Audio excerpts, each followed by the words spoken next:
អរុនសួស្តីក៏ដូចជាជំរាបសួរដល់ពុកម៉ែបងប្អូនអរគ្នាថ្ងៃនេះដែរខ្ញុំមកធ្វើវីដេអូដើម្បីធ្វើការអាប់ដេតនៅតម្លៃមាសក៏ដូចជាតម្លៃប្រាក់នៅព្រឹកថ្ងៃទី16ខែមេសាឆ្នាំ2026អញ្ចឹងទេបើសិនជាបងប្អូនចូលចិត្តវីដេអូបែបនេះក៏ដូចជាចង់តាមដាននៅតម្លៃមាសក៏ដូចជាតម្លៃប្រាក់ជារៀងរាល់ថ្ងៃបងប្អូនអាចធ្វើការ Subscribe YouTube Channel របស់ខ្ញុំពីព្រោះថាខ្ញុំនឹងមកធ្វើវីដេអូដើម្បីធ្វើការអាប់ដេតនៅតម្លៃមាសក៏ដូចជាតម្លៃប្រាក់ជារៀងរាល់ថ្ងៃតែម្ដងបាទ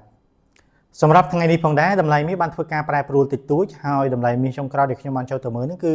មាសស្ថិតនៅក្នុងតម្លៃ$4,831ក្នុង1អោនឬបើសិនជាគិតជាតម្លឹងនេះគឺស្មើនឹង$5,820ក្នុង1តម្លឹងឬស្មើនឹង$582ក្នុង1ជីផងដែរបាទចំណែកឯតម្លៃប្រាក់វិញនៅក្នុងព្រឹកនេះគឺប្រាក់ស្ថិតនៅក្នុងតម្លៃ$80ក្នុង1អោនឬបើសិនជាគិតជាតម្លឹងនេះគឺស្មើនឹង$96ក្នុង1តម្លឹងឬស្មើនឹង$9.6ក្នុង1ជីហើយបើសិនជាគិតជាគីឡូក្រាមនេះគឺស្មើនឹង$2,570ក្នុង1គីឡូក្រាមផងដែរបាទអញ្ចឹងទេយើងចាំមើលថានៅក្នុងថ្ងៃនេះតើតម្លៃមាសក៏ដូចជាតម្លៃប្រាក់នៅតែបន្តធ្វើការហក់ឡើងបន្តទៀតឬក៏មានការធ្លាក់ចុះមកវិញខ្លះហើយបើសិនជាមានការអាប់ដេតឬក៏ការប្រែប្រួលណាមួយខ្ញុំនឹងមកធ្វើវីដេអូដើម្បីធ្វើការអាប់ដេតដល់បងប្អូនទាំងអស់គ្នានៅក្នុងវីដេអូក្រោយបន្ថែមទៀតបាទអរគុណច្រើនបងប្អូនទាំងអស់គ្នាសម្រាប់ការគាំទ្រក៏ដូចជាតាមដានវីដេអូរបស់ខ្ញុំតាំងពីដើមរហូតដល់ចប់បើសិនជាបងប្អូនគិតថាវីដេអូនេះមានប្រយោជន៍បងប្អូនអាចធ្វើការចុច like ចុច share ដើម្បីឲ្យបងប្អូនយើងផ្សេងទៀតគាត់បានឃើញផង